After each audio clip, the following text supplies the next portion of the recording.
Hello, everyone, and welcome to the September 27, 2023 public hearing meeting, followed by the regular council meeting of the Village of Lytton. I'd like to take a moment to remind everyone to turn off their video and mute their microphones to allow council to begin the proceedings. Just to let you know, we're all being recorded and broadcasted on the Village of Lytton YouTube channel.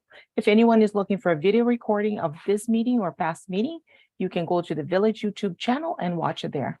Thank you very much, Mayor O'Connor. You may call the meeting to order. Thank you. I'd like to call this public meeting to order. This evening, I have here with me in the Parish Hall, Councillor Lightfoot and Councillor McCann. On Zoom, we have Councillor Michelle and Councillor Toss.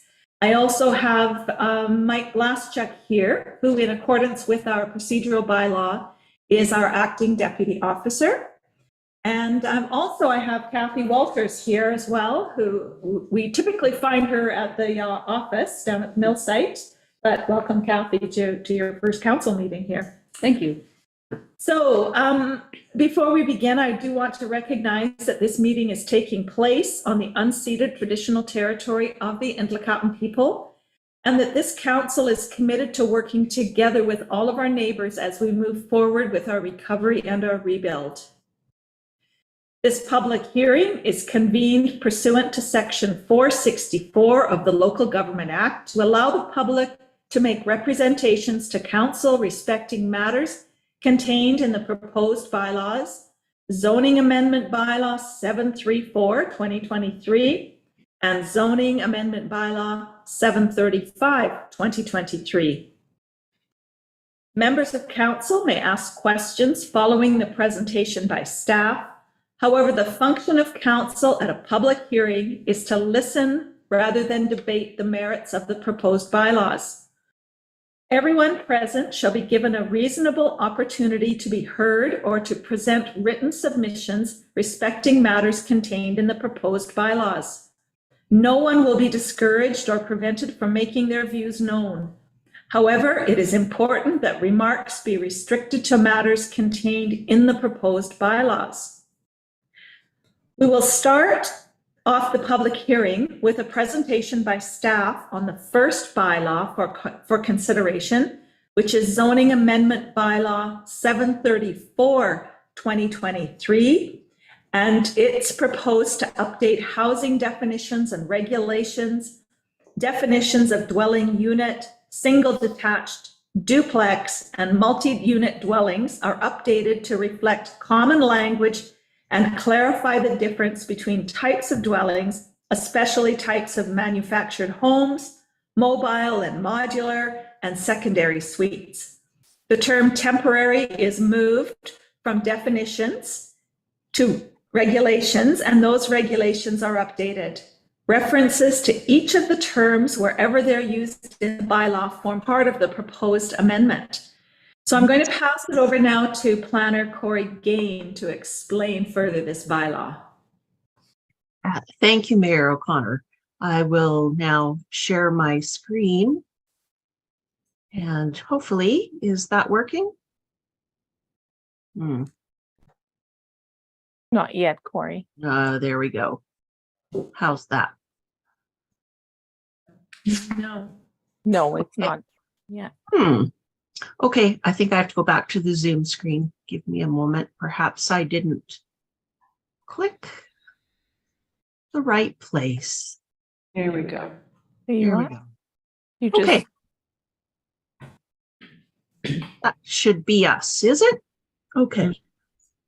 Wonderful. Thank you very much. I will now run through some of the details of the first zoning bylaw, which is 734.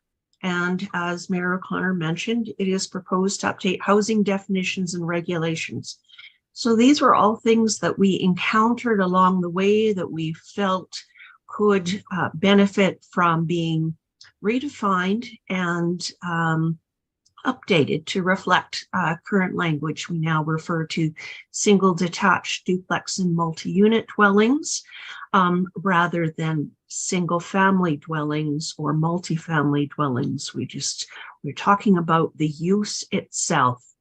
So we also want to make sure that the differences between the types of units is very clear, especially with respect to manufactured homes, because in the time since the zoning bylaw was adopted, the language has evolved. Now we have mobile homes and modular homes, and the distinction under the building code is fairly important. So we want to make sure that we've outlined that appropriately, as well, of course, secondary suites are a term that are more commonly used now.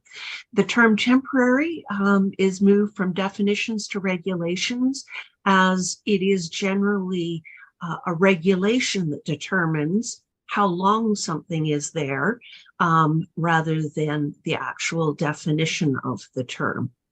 References to each of the terms, as mentioned, are to be updated as part of the proposed bylaw amendment throughout the bylaw. So you'll see a renewed version of the bylaw eventually that should help us with this.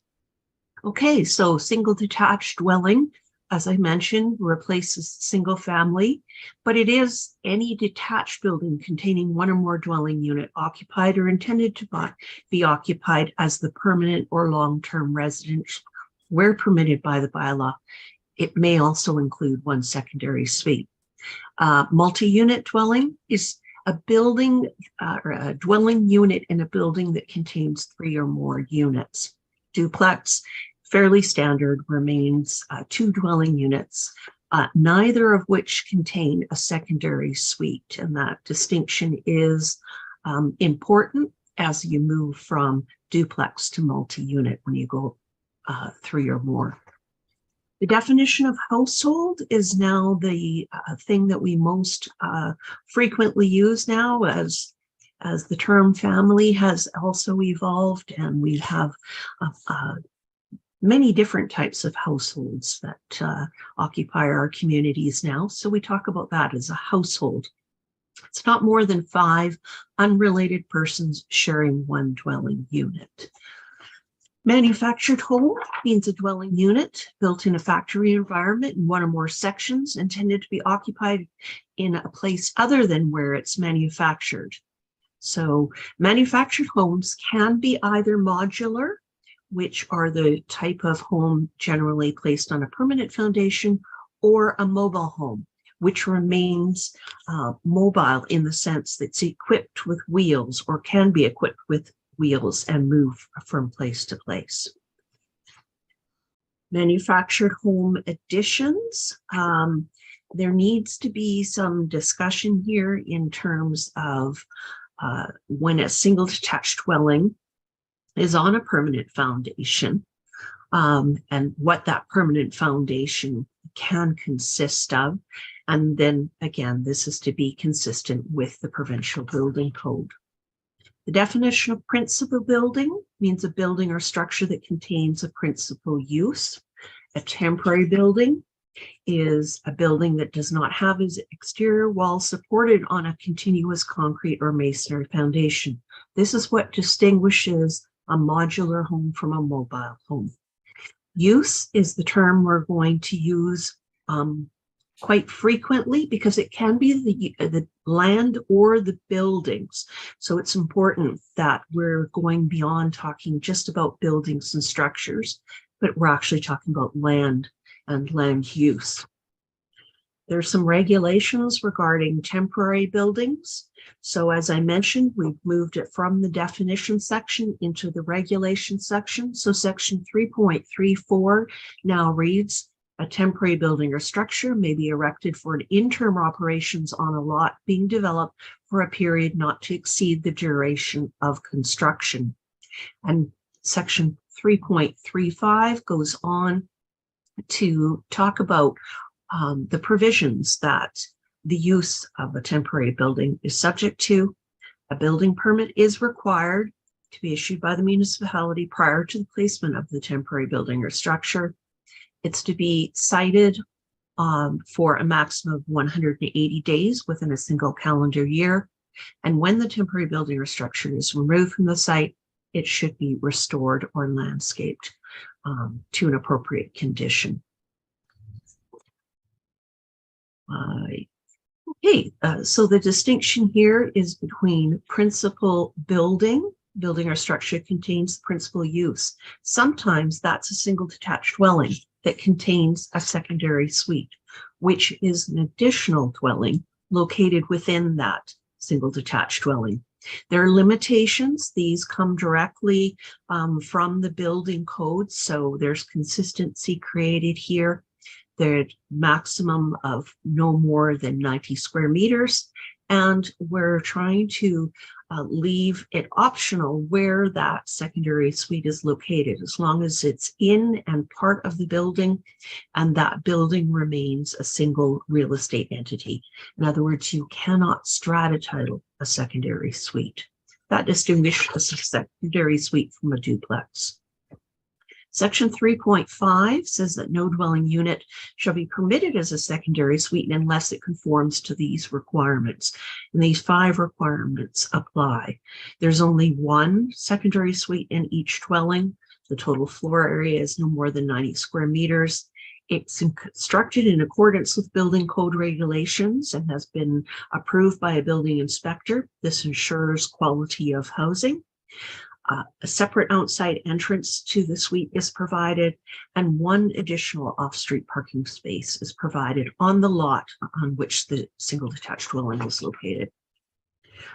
We also tackled in this bylaw the flood construction level. We wanted to make sure that the schedules of the bylaw were consistent with the definition section of the bylaw. So we have updated the flood construction level. Again, this is mainly to reflect the change in language and to account for the fact that mobile and modular are both manufactured homes. So a slight clarification in the wording there. Setback requirements, a similar thing, simply updated the regulations to reflect those. We did not change the setbacks or the flood construction level, just wanted to make it clear that no building or structure or any part thereof would be moved or located within these areas. So I think, yeah, here again, elevation requirements, some very minor changes. I've put the whole section on the slide, which is quite a lot to digest, but essentially it is again updated to reflect the new definitions and new wording. I think that concludes my comments on this bylaw. So this is the proposal. So we would expect all of the items to be updated should it proceed. That concludes my comments on the first bylaw. Great, thank you, Corey. So we'll now open the floor for submissions from the public. If you are present in the parish hall, which we have nobody here, so we won't have any public raising their hands. But please, if you are online, please raise your hand. When speaking, please commence your remarks by clearly stating your name and address. I'll call 3 times for speakers. Speakers will be limited to 5 minutes per call to a maximum of 3 calls to speak, or 15 minutes total. After all speakers have an opportunity to speak, a person may speak a second time. After all speakers have had an opportunity to speak a second time, a person may speak a third time. Those in attendance tonight and speaking during public hearing must follow the rules of order as set out in the most recent version of the council procedure bylaw. So for the first time, would anyone like to speak to this bylaw? I see no hands raised. So for the second time, would anyone like to speak to this bylaw? Hello, Mayor Connor. Mr. Yes. Ernie Wagner has got his hand up, so I'm going to unmute him. Perfect, thank you. Go ahead, Mr. Wagner. Good evening, Mayor and Council. I don't know if I can do this or not, but I missed the September 14th community meeting, and I just bought a property and was horrified to learn that I would have to pay out of my pocket for archaeologist Ernie, present. Ernie, Yes. this public hearing, we're only talking about this particular bylaw. During Okay. the regular council meeting, 2 minutes is when you can speak to other things. Oh, later on? Yes. Oh, okay. Okay. Oh, Thank okay. you. So I'm going to call for a third time. If anyone would like to speak to this bylaw, to raise their hand. And I see none. CO Banman, were there any written submissions? Mayor O'Connor, there were no written submissions received. Thank you. Okay, well, thank you. We're going to move on now to the second bylaw for consideration, which is the zoning bylaw amendment number 735 of 2023. And it's proposed to replace the definitions of parcel, parcel lines, parcel area, and parcel coverage with the terms lot, lot lines, lot area, and lot coverage. Replace the definitions of building lines with the definition of setbacks in yard and and define lot types. Add definitions of awning, balcony, canopy, deck, and building envelope to aid in calculating setbacks and lot coverage. Add figures 1.1, 1.2, and 1.3 to illustrate and help explain each of the lot lines, yards, lot types, and calculation of lot coverage. And add a definition of floodplain setback as distinct from lot line setbacks. So again, I'm going to pass it over to Corey to further explain this bylaw. Mayor O'Connor? Yes, Councillor Toss. I'm sorry. Before we had left bylaw 734, I was under the impression that council would have the opportunity to ask questions as well. No, I believe that will come during the regular council meeting when this is brought forward. Okay, in your intro, that's what I had thought as well. And I was prepared to ask questions then, but I believe in your intro, you mentioned that the council would have an opportunity to ask questions, but not to debate it. But that's fine. Thank you. Thank you, Councillor Toss. All right, Corey, I'll turn it over to you.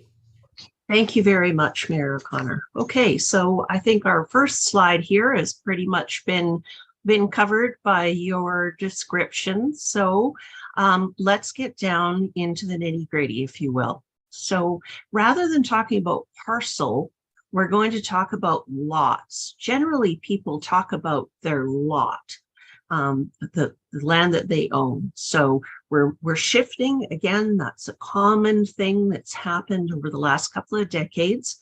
And so we're sort of playing a little catch up there. Once we change some of the language to go from parcel to lot, we need to change a bunch of the other definitions that are related. So lot area means the total horizontal area within the lot lines of a lot. Lot line is the legal definition or the legal boundary is defined on a registered subdivision plan. The lot width is calculated this way in terms of where, if it's an irregularly shaped lot, this describes how that's done. It's really important when you have different shapes of lots. Generally speaking, I don't think we're going to use this one a lot. Nonetheless, we need to have it in the bylaw. Lot depth, of course, horizontal distance between the midpoints of the front and rear lot lines. The front is the lot line common to the lot and an abutting street. In the case of a corner lot, the shortest of these lines should be considered the front lot line. So you would have a front lot line and an exterior side lot line. For now, we have the front and the opposite, the rear. Then we talk about side lot lines.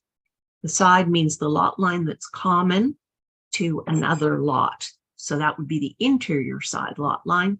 The exterior side lot line is a lot line that's common to the lot and a roadway.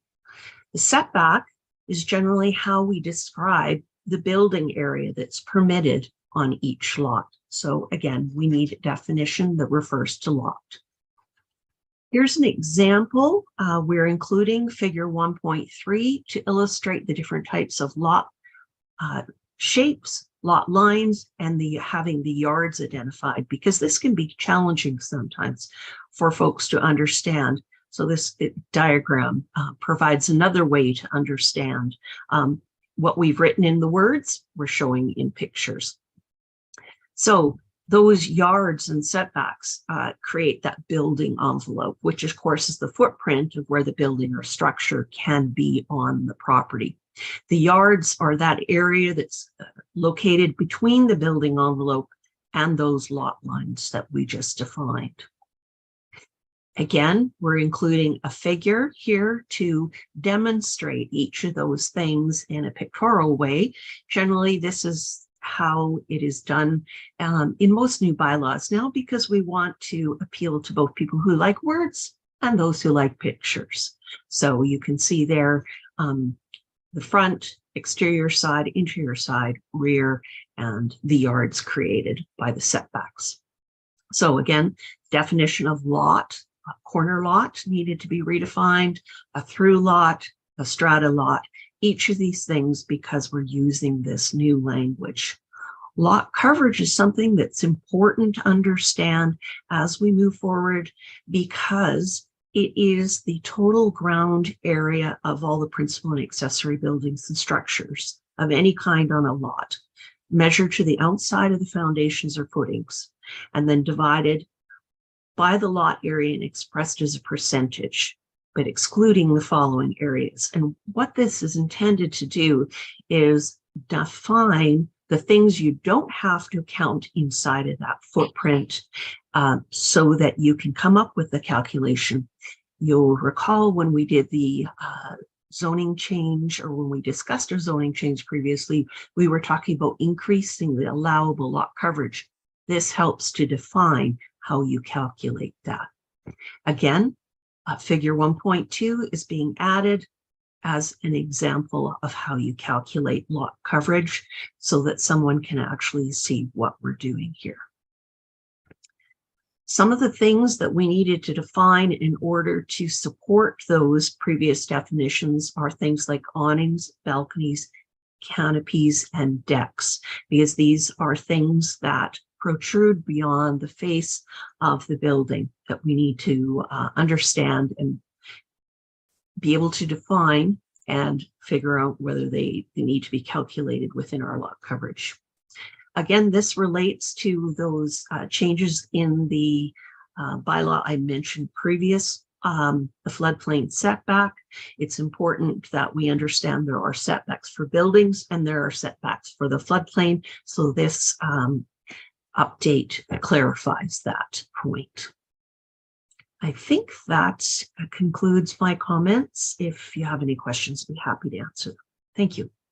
Thank you, Corey. So we'll now open the floor for submissions from the public. So anyone online, please use the raise hand function if you would like to comment or speak to this. I will call for the first time. I'm seeing none. For the second time.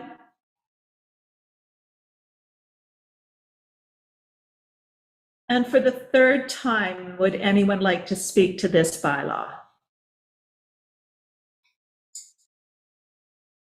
CO Banman, can you report out any correspondence received regarding this bylaw? Mayor Connor, we did not receive any correspondence for this bylaw. Thank you. Okay, well, thank you. So council, can I please get a motion to close this public hearing? I will so move. Thank you, Councillor McCann, seconder. Lightfoot, all those in favor? Aye. And carried. Thank you. So we'll now close the public hearing and move into regular council meeting. Okay. So I will call this regular council meeting to order at 7:27 p.m. So we need to start with the motion to adopt the agenda. Councillor Lightfoot, thank you. A seconder? I'll second. You can. Were there any additions? I don't believe so. All those in favor of adopting tonight's agenda? And carried. Now we'll look at September 13th minutes, and we need a motion to adopt those minutes. Thank you, So- Councillor Lightfoot. Oh, a seconder, Councillor Toss. Thank you. Were there any errors or omissions? Seeing none, all those in favor of adopting as presented and carried. Perfect. We're going to move right on to item number 5, which is public comment on matters relating to the agenda. So I'll turn it back over to you, CO Banman. Thank you, Mayor Connor. Members of the public are now invited to comment on matters related to the agenda. If you like to speak, please use the raise hand function on Zoom. You can find that by clicking on reactions at the bottom of your screen and then clicking the raise hand. When it's your turn, I'll read your name and we will ask you to unmute yourself. You will get a pop-up on your screen, ask you to unmute. You have 2 minutes to speak for speakers. We ask you that you state your name, address, and agenda item you're speaking for each comment. Thank you very much. Would anyone like to speak?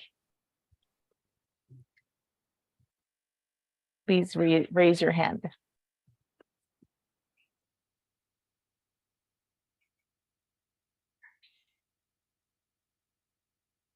Ernie, would you like to continue your words from earlier? Yes, I guess it's a little bit off the topic, but when I recently buying a lot, and I was informed, which I didn't know because I missed the September 14th meeting, that if I wanted to dig in certain spots, I would have to get hold of an archaeologist and pay out of my pocket, or if I had to dig in certain areas of it. And a couple of days ago, I wanted to get a war going and get a protest going, but after thinking about it, I think the best way is to speak to the heart of those that are in charge of this. Up till now, they've been covering the cost, and now that they're got cleaned up, they've kind of thrown us into the wind and said, oh, now it's up to you to pay for it. And I don't think this is fair for the residents, who many are strapped for money already, to throw this burden on them. And the other thing is, if you know the rules before you buy a property, that's one thing. But if you have a property and then you're added this rule on later, there should at least be a grandfather clause to protect them. So we need a big voice, not as individuals, and I'm hoping the mayor and council will get a hold of the proper authorities, the provincial and the federal representatives. And I'm asking the First Nations who have a big voice also. This is your town. Many of the people are First Nations, and that you would speak to the archaeology branch and help get this straightened out too, because many of the people are First Nations, and we in the town are your friends and many times relatives, and this is your town too. So I ask for your voice to be heard too. We could get this straightened out and get the burden off the residents for this. Thank you. Thank you, Ernie. Are there any other people that would like to speak?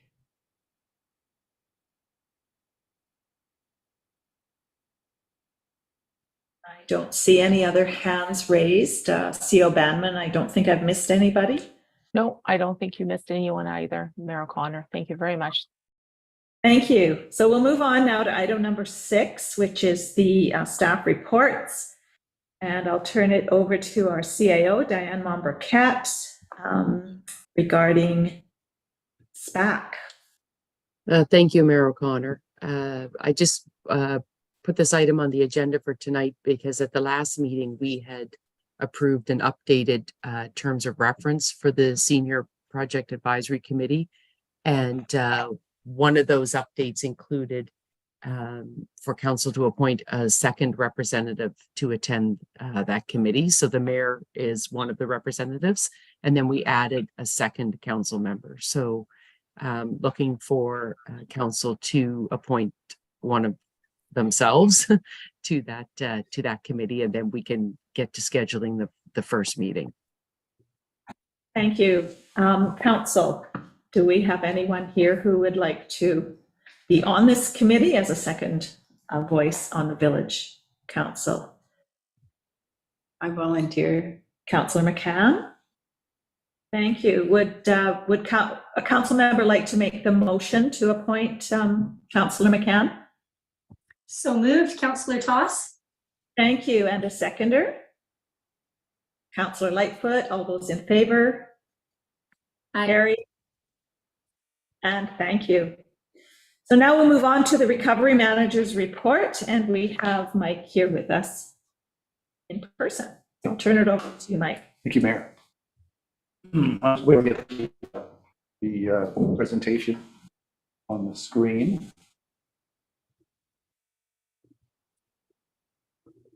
Flip to the next slide. Oops. Sorry, No, no. Mike, just give me a minute here, having some Thank you. glitches. Thank you. An uneventful week, no? Technology is not our friend. How's that? Can you see it? No. No? How about now? No. Now? No? It was there, but it disappeared. It was there for a second and then disappeared right at the beginning. Just 1 second. We're going to have to. Okay, 1 second.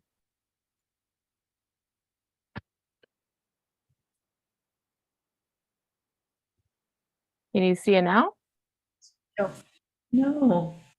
Oh, that's so strange. I can see it. You can't see it still? No.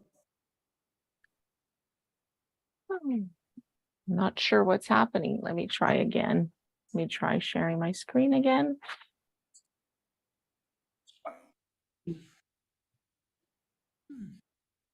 Still no go? No. Do verbal. I can give a verbal update. So I'm we'll so just, sorry. yeah, we'll have Mike just give a verbal update tonight. So I'll focus on the various sections of what we've been working on. Right now, a lot of our time is on, finalizing the cleanup, remediation, and archaeology. We've essentially finalized the removal of soil on the streets west of Main. There's one small pile there we still can't remove yet. For zones 1 to 3, we essentially completed the cap and fill with successful geotech testing throughout. There's a few minor grading and leveling that we're working with owners, depending on their building design, sort of finalizing what levels they need to situate their foundations and not too concerned about going down too deep in that area, but providing sufficient fill. We've cleared and grubbed the organics off all of zones 4 and 5. When I wrote this, it was zone 6 underway. Zone 6 is pretty well done now. We're moving into zone 7, a little bit tricky because we know there's been history of ancestral remains in that area. So this is the one area we do clear and grub with an archaeological observer or monitor, just in case. And we have come across bones in this instance, but in every case, they've been animal bones, have been ungulates that were discovered there, but we still go through the procedure. One of the challenges we have right now is we have the work plan for zone 4 and 5 submitted to KHC, and we are still awaiting endorsement. We'd hoped to have that yesterday. We didn't have it yesterday. We've completed basically zone 3. So we've asked for zone 4 and 5 to be approved. We've advised AEW if we don't have approval tonight, We don't need monitors tomorrow because we won't be working in any areas that require monitors. So hopefully we still have work we can perform. We can bring clean fill, not onto the sites, but we can bring it onto our streets. And we can kind of plow it onto, so we can keep still the momentum going, not losing much time. But it is a bit frustrating that at this stage, we're still waiting for endorsements and we're ready to go. So once we get that, zones 4 and 5, it's probably, I guess, probably about a 3-week period to get that area completed. For zone 6, we've got the management decision letters have been developed and drafted, and we have a work plan being developed and shared right now. So that one's well in preparation. And zone 7, which is one of our most challenging ones, there's a draft report that is being, again, worked on, still early draft. For zone 7, contains a property where we have known and discovered ancestral remains. We had a meeting with last week with the owner, with LFN, with the archaeologists, with the village, to working out a strategy and a plan to address that. We'll be working on a multi-stage work plan. It's quite complicated on doing these, so we'll anticipate having that over the next few weeks. So we'll be able to sort of work in that area. You don't have the picture, have a beautiful picture of the village looking clear. I really wanted to share that. So you can see it very clear for people who aren't around how much stuff has been done. But it is proceeding well. Like I say, we're ready for zone 4. We're moving at a progressive pace. We anticipated to be ready today, and we are ready today. So we've hit all our dates, our scheduled dates. So with regard to utilities and services, we continue working on addressing any sort of leaks, temporary repairs. But we've got the water and sewer restored to the houses on Fraser. The last resident there has now moved in. They're able to live there. And I note that their siding has been going on this week, and it looks beautiful with the gray siding there. So, and that they're, we continue to work on the water system upgrade with the contracts developing and were recently approved. So on the housing, we continue our meetings and phone calls with Mennonite Disaster Services, helping them set up their first projects. Of note, we've been working with Pacifican and the cooperators insurance to identify or address some of the challenges we have with the Pacifican being back-end funded when people need the money on the front end. And it's hard for the builders to supply that because builders' construction loans are running about 12% right now. So it's getting very expensive for them to do that. I'm happy to report we worked out a tentative agreement with the cooperators. We had a meeting with the cooperators, Pacifican, and all the builders that are registered in the program, where the essential elements of it are the cooperators would provide the front end funding directly to the builder, right at initiation. So in fact, it will save the builder money even on their own construction loans. They will provide that money and they will collect their payment, which will have a small profit element in it, from Pacifican. So it would be a tri-party agreement between Pacifican, well, I guess the Pacifican, the builder, cooperators, and the owner. So 4-party agreement, but they're working on a simple document agreement that doesn't require registration. So that would include, it would mean that people who want to go in this program would be able to apply for that and not have the financial stress of having to put the money out and wait for it. The builders would manage the cash flows. It doesn't cost the owner anything in the end. And that saves them money of not having to have that borrowed money out. So we'll have a follow-up meeting next week. We'll be sharing the documents making sure the builders are comfortable with it. And I anticipate in the next few weeks being able to announce that revised program to the Pacifican program that will allow people to take advantage of it with virtually no cost, but still get all of the benefits in their construction projects in the end. So fingers crossed, it seems to have come together. Cooperatives is very much focused on this is a social investment. They still have to provide return to their investors. They are a co-op. So in such being a co-op, they are sort of trying to be very aware and do initiatives, particularly on this one where they see resiliency, climate resiliency, fire resiliency, and those sort of actions are representing in this program. And this type of program, they want to use this as sort of a test case on how they could get into further programs where they could start doing this. So we're really excited to get this going. I met with their legal representatives. I met with their senior executives. They've all got approval up and down. So it's just, can we just finalize the structure? Everybody works and agrees to it. We've actually got a really good solution to this one challenge on this program. So very pleased with that. So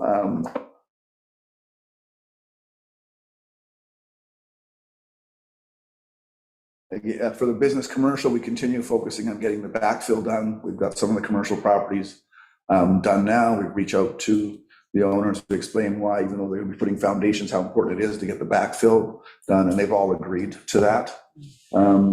Continued for government services and facilities, continued to prepare for funding from the federal government. Parish Hall is getting increasing use. I'm really glad to have Kathy managing the bookings now. So when people need it, I just direct them over. And I think I gave you my first client today. Yep. And so that's where we are right now. We're proceeding, a few challenges, but we're still making forward motion there. And I'm really pleased how the elements with the Pacific Canada funding are working at the same time we're doing a backfilling project. Great. So thank you. Good. CAO Member Kent. Thank you, Mayor O'Connor. I just wanted to let everyone know the approval actually has just come through for the backfilling on Zone 4. So it's going to start tomorrow morning when it continue on. So yeah, that's just some late information. Just wanted to get that in there. Thank you. Thanks. Thank you. Council, do you have any questions or comments for Mike? I have one. I've had resident ask me about the management direction letters, and they haven't yet applied for them, gone online. Do they still need to?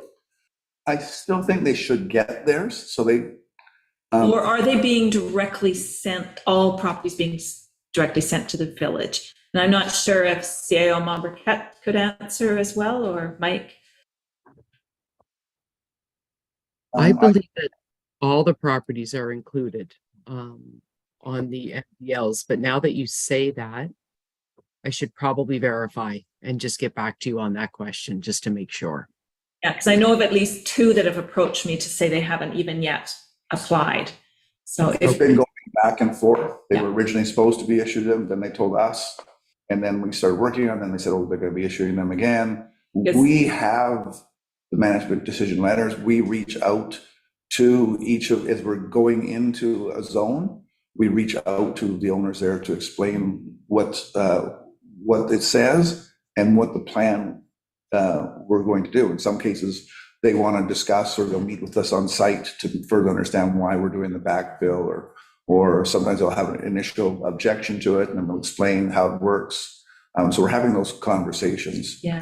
So right now, when you go on to when these people are going on to apply online, it's telling them that it's a 3 or 4 month wait until Really? yeah, which is what it said before.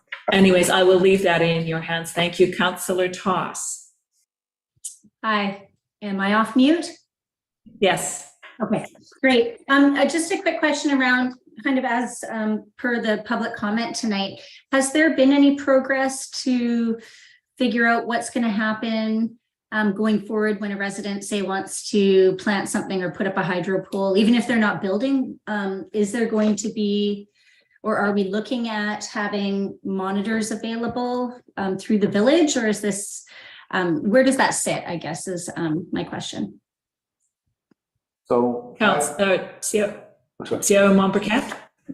I was just going to add in, I think we're still planning to do what we had talked about originally, quite a while ago now. We talked about during this phase that the village could, contract some monitors or archaeologists or whatever exactly it is we need, and have them available like on specific days. So we could put it out to the residents, on this week, there'll be a qualified person there on Friday and Saturday. So if you need to do work that you'll need those services, we could, we can look at whether or not we need to move those days around to meet people's schedules. But we're still intending to proceed with that idea. Thank you, Mike. Do you want to add to I that? need to add to that, that's exactly. Okay, thank you. Are there any other comments or questions from council?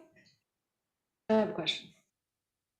Okay, The management direction letters, we were short on contact information for some members of the public. So they might want to approach us and update their information. okay. All right. Thank you, Mike. We need Melissa, sorry, Councillor Michelle. I was just wondering if we have any more information on the batch plant, or I know there was talk about if we could figure out some way of helping the residents with their foundations and the concrete costs, just because costs are coming in really high. So I was asked, and then thinking about my own, because our quotes come in really high. Does anyone have a response to that? Has there been any conversations that you're aware of? There's no conversation I'm aware of about the batch plan and how it fits in. We know it's coming online. We know that why we've been so supportive of it is it should significantly drive down the cost. We know just in being able to get our gravel and fill locally and not have to go, the cost of that is substantially less than going to other areas. So we expect to experience the same sort of with the concrete as well. To be honest, we've been really focusing on getting the backfill done, because we need to get that done to be able to get the concrete in the ground. So Okay. Sounds, I don't know if that helps you, Councillor Michelle, at this point. I would make a suggestion. Councillor McCann? I would make a suggestion that anyone that wants more information about that, reach out to LFN and ask those questions. Say that as a resident, you're wondering what the plan is, if they have an estimated date when they may be able to have something available for local people, and at least get an answer perhaps of where they're at with that. That'd be what I would do, I think. yeah, and we can reach out to Terry and LFN and find out where they are with that. Okay, thank you. Are there any other questions or comments from council? Councillor Lightfoot.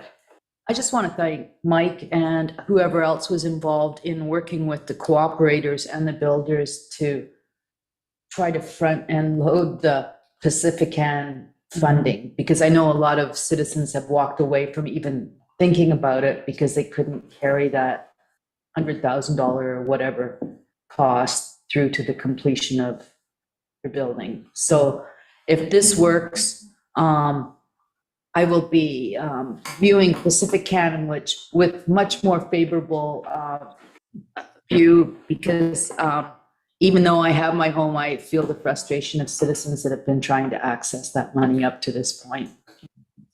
I've been working very closely with Jane Mather at Pacifican, and she's been very much a partner in doing it. She fully understands the challenge of the program. Mm-hmm. And, the biggest challenge is simply how the federal government operates with cash. You have to show the receipt. Yeah. So finding a solution around that, myself and Jane have met with BC Housing, we've talked to other organizations, we've looked around, we came across cooperators, and we did a joint session with cooperators to try and work out a plan. And we've had like 3 meetings, and that's how we worked it out. But it was very collegial and very collaborative. Great, good. Well, we look forward to finding out when the temporary or the tentative plan turns into a final plan. So, thank you. We need a motion to accept Mike's verbal report. Councillor Lightfoot, a seconder. Councillor Toss. All those in favor? Carried. Thank you. So we'll move on to bylaws. So we have zoning amendment bylaw 734, housing definitions and regulations. Let's put the bylaw or the recommended motion on the floor.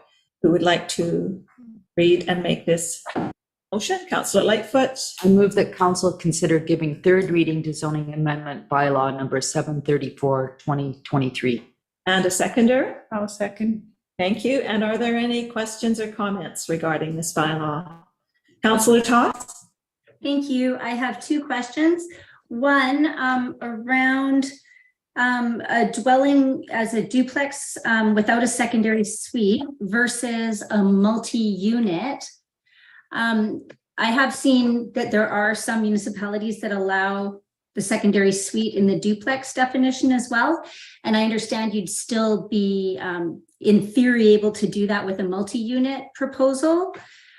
But what would be the difference for the proponent in terms of costs? Is there any advantage to leaving the duplex with secondary suite? Would it be cheaper? Because the end result sounds like it would be the same. Thank you, through you, Mayor. Yes, there are some municipalities that allow duplexes to have secondary suites. It gets messy in terms of the building code standards when you get multiple units. So in order to keep things as simple as possible, we went with the more traditional, a duplex is a duplex, a fourplex is a fourplex, so that you could have a fourplex. It would have to meet the code requirements, but then you would be able to strata title it. So there's benefits and, you know, two ways to do it, but that is the cleanest way to proceed, the more traditional way, shall we say. As municipalities are starting to play with alternative combinations of dwellings, yes, we're starting to see some municipalities entertain different combinations of units, but a secondary suite is a very specific thing under the building code. And so we've chosen to stay fairly steady with that rather than go into that sort of newer area of combining multiple things. Does that answer your question, Councillor Toss? Maybe not. Yeah. Thank you. But is there a financial implication as well, as far as applying? Not in terms of applying, no, not at this time. Okay. It's interesting.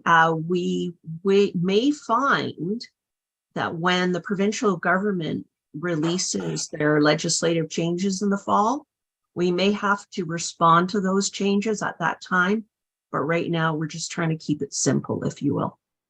Thank you. Great. Thank you, Corey. You have a second question, Councillor Toss.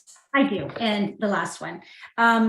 In terms of the temporary building permits, I have two questions around that. One, it seems like they're geared around the building window, your building time window, but yet they're 180 days. And like, you know, the temporary use permit for the concrete batch plant, for example, is 2 years, which seems more standard. I'm not sure I'm comfortable with 180 days for, you know, the time it takes to set it up and what a commitment that is. So I'm wondering what the rationale is of that, and if maybe as a council we could entertain making that a longer window. And then as far as removing landscaping to satisfactory condition, I just wonder why we'd put that in there when it's not really a concrete, measurable goal, because what is satisfactory condition for one person might not be for another. And I wonder if we're even going to have people walking around looking at land in that way, and what the percentage of having that in there would be. So around the 180 days being a building window, is that reasonable? And would our council entertain making that a bit longer? And around removing the landscaping, because I just wonder why we put that in there. Sure. Cory? The 180 days, I believe, is to be consistent with building bylaw.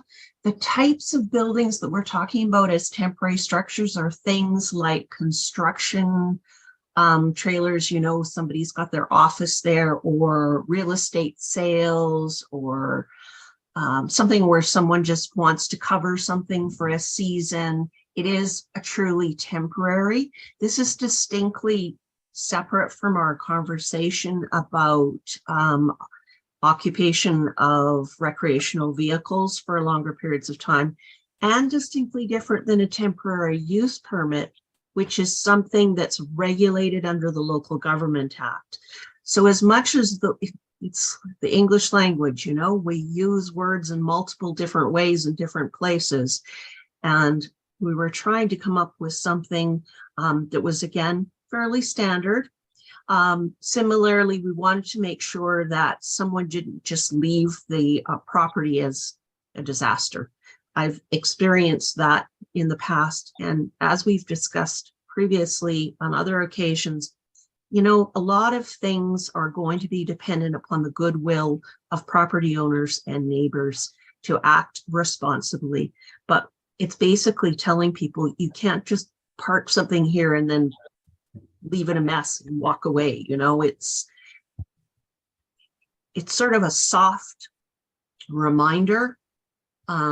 Yes, it's not a hard black and white issue, but it is alerting people to the fact that we want you to be mindful when you take away your sales building or your construction building, that be nice, you know, return it to a decent standard. Enforceability is, yeah.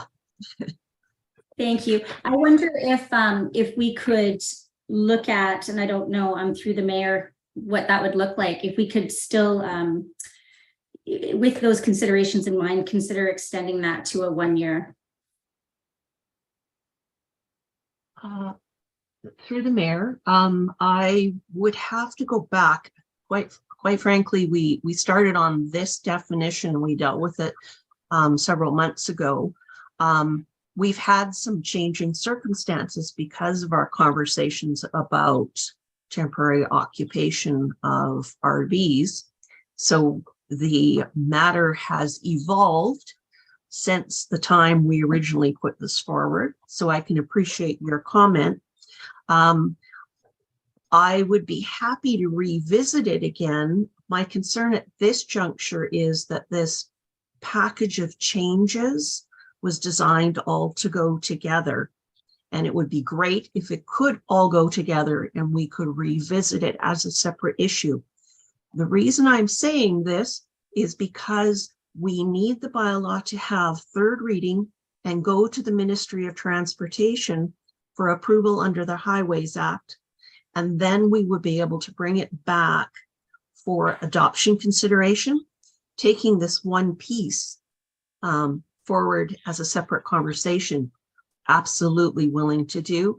And I would give you my assurance that, yeah, we can have more conversation about that. I'm not sure we want to stop this right here, though. I fully concur now that I hear that explanation. Thank you, Cory. You're welcome.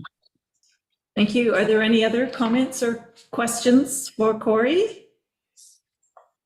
Seeing none, all those in favor of the motion to adopt this bylaw, to take it to, sorry, not to adopt it, to give it third reading? Third reading. All those in favor? And carried. Thank you. So now we'll move on to bylaw number 735, which is the lot line setback. So who would like to make the recommended motion? I can move that council consider giving third reading to zoning amendment bylaw number 735, 2023. And a seconder? I'll Councillor- second. Oh, thank you, Councillor Michelle. Now, any comments or questions for Cory? Just one. Councillor Toss? Sorry, I have my phone out because I wanted to see the agenda on my bigger screen. So I'm sorry, my finger's coming in. Just a question around the setbacks when you're, that one diagram that was put up where according to where your lot is, your back line would be somebody else's side setback, for example. Does that impact? I heard from a resident that was quite upset that potentially they might have to change their street address to somehow, conform to either the bylaw or something to do with the bylaws. They heard it from our planning department. And you're shaking your head. So obviously this is not something that you come across your desk. Okay, I'll follow up with the. Yes, please, please do, because there can be a number of reasons why folks want to have or need to have a different address. But the definitions in the zoning bylaw, the front lot line is always the front lot line. That does not mean you need to access your house from the front. You can access from any of the surrounding lot lines, and generally an address is applied by where you access the building, where the primary access is, and that's so emergency responders know where to come in the case of an emergency or a fire. Thank you. You're welcome. Thank you. Are there any other comments or questions? I just have a quick question. Corey, setbacks, are they measured, and you've gone over this before, but I just need a reminder, I think, are they measured from the lot line to the foundation or to the roof line? Mayor O'Connor, they're measured to the foundation, with the exception of where you have footings. So if you have a deck that projects from your building and then there's a footing in the ground, you have to measure to that footing. But generally it's to foundation, and that's why it's so important to have that as many ways of explaining what the exceptions are so that people are aware of that. You can cantilever your roof 0.6 of a meter into your setback. So you measure to the foundation, and then your roof can overhang 0.6 of a meter, 2 feet. Great. Thank you. Thank you for explaining that. No problem. And if there are no other questions regarding this bylaw, can we please, we've already put the motion on the floor. Yeah. So all those in favor of this motion? And carried. Thank you, Corey, for your work on this. Council, good night. So now we'll move on to correspondence, and we do have one piece of correspondence, which is a letter and information around Youth Parliament of British Columbia. And just personally, I know somebody who participated in this program, so pretty amazing program, and I'm sure the schools received this information as well. Can we please have a motion to receive this correspondence or information? Councillor Lightfoot, and a seconder. I'll second. Councillor McCann, all those in favor? And carried. So now we'll move on to verbal reports. I will go ahead. So, the mayor's report.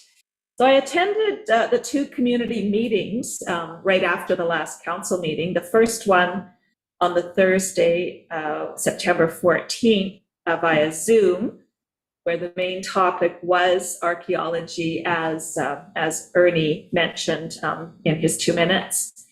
And the second meeting was September 15th, in person here, regarding the municipal infrastructure. It was great to get feedback from community members at that meeting, but please pass the word out if anybody was not able to make that meeting. We asked that people go on the website, or I noticed even on the village Facebook page, there's a survey to fill out to provide information and input.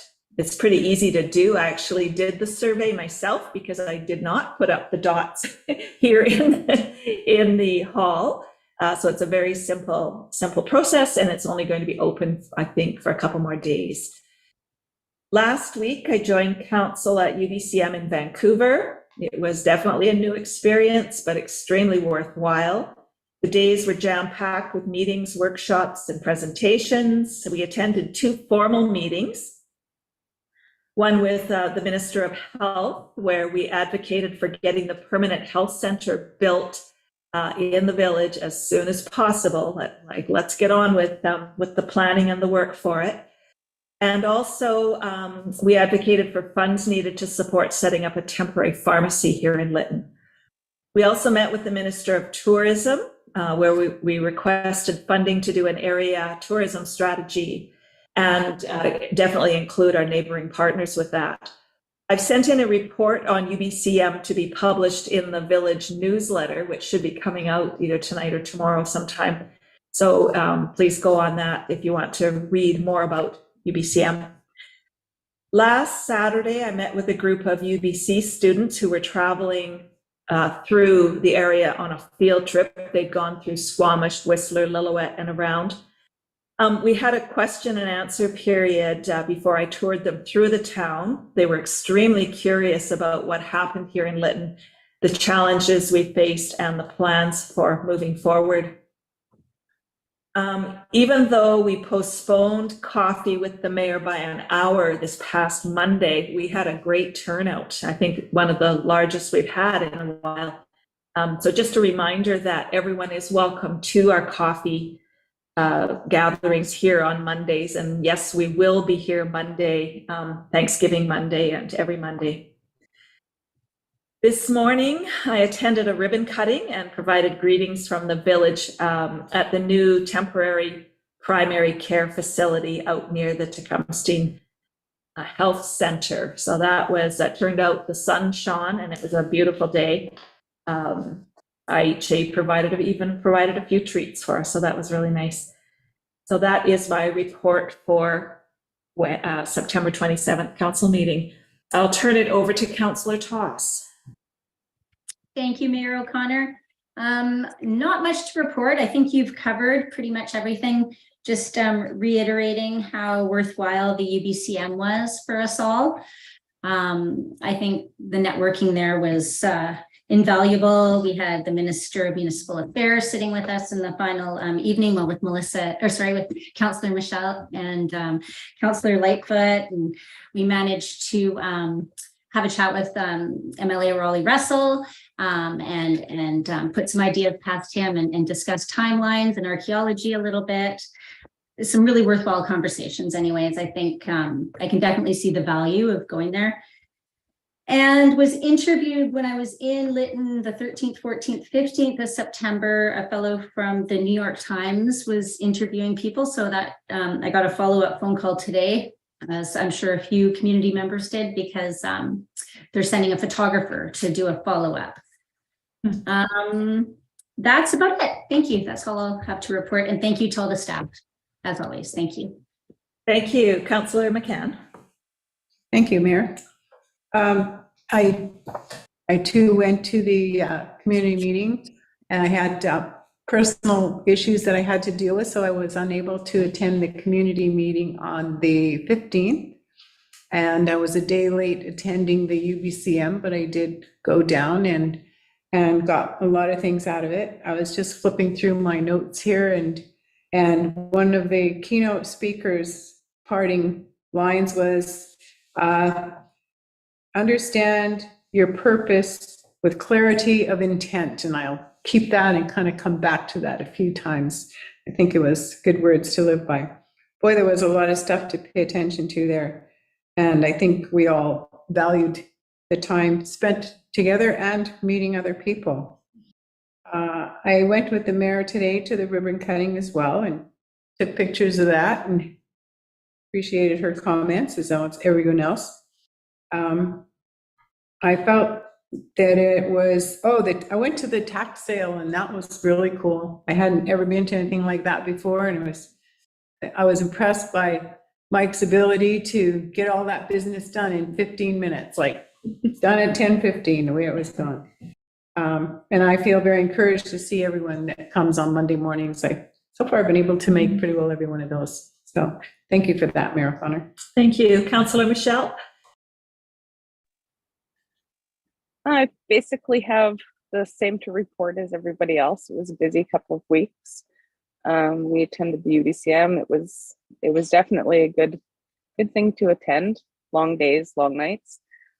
And I guess the biggest concern that I've noticed, considering or coming from residents, is the archaeological that was brought up at our community meeting, and I'm hoping we can have more discussion about that. And other than that, that's it. Thank you. Thank you. And Councillor Lightfoot. Being last, I can always say the same as everyone else, but the community meeting, the community consultation and UBCM, they were all really worthwhile activities. And I'm hoping that next Monday I will be able to get myself over here for coffee on Monday morning and see some of our citizens. But again, thanks to all the staff that have been keeping things moving along. And I've been enjoying the fall. I think the fall for many of us is our favorite season. It's beautiful days. And I hope everyone, all our citizens are using this time to plan for their building, because it's going to be exciting once we start seeing some buildings get erected. Thank you. Great. So that brings us to item number 10,